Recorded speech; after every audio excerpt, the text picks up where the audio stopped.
Entrepreneurs trying to grow bigger often are desperate to attract the attention of a giant corporation. They pitch the big company like mad, but 1,000 things go wrong. The startup can't get on the big company's radar. But there's a fascinating switcheroo happening right now. Big companies are realizing they need the quick innovation and the nimble tactics of the startups to evolve.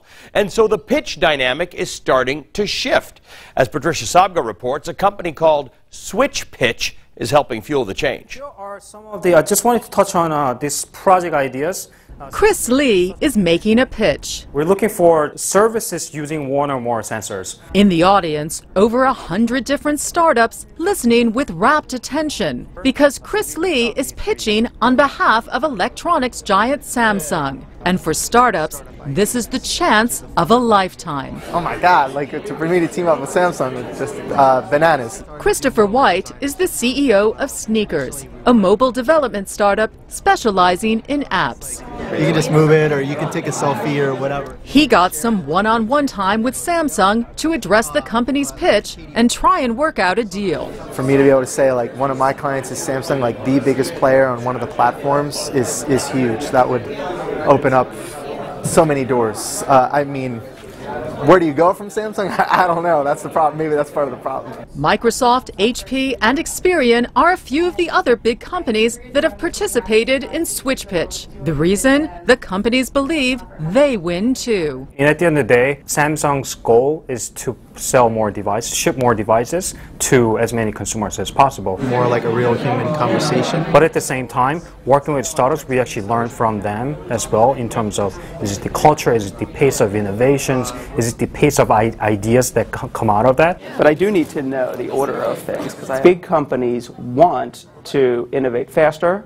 They see that there's startups that are getting very big very quickly, and they want to get in earlier. Michael Goldstein is the CEO of SwitchPitch, the company that organizes the events. Hey, Stan, how you doing? He's a manager who finds seed funding for startups. And he kept hearing the same thing over and over. Big companies weren't interested in the startups in his portfolio. They had a specific problem and needed a specific solution. The CFO of Motley Fool, Olin Douglas, I'll give him full credit for the idea. He said, you know what we really need? We need this that does that. Can you put me in front of an audience of startups that could maybe see if any of them could execute on it? And I'm like, that is just crazy enough to work. Let's try it. And so we decided to do it. Yeah, there's 2 F's to a lot of people. Goldstein says in the past year and a half, he's hosted 6 SwitchPitch events and has had a 40% success rate, matching startups to big companies, with the average project deal between $25,000 and $50,000. We've tracked $2 million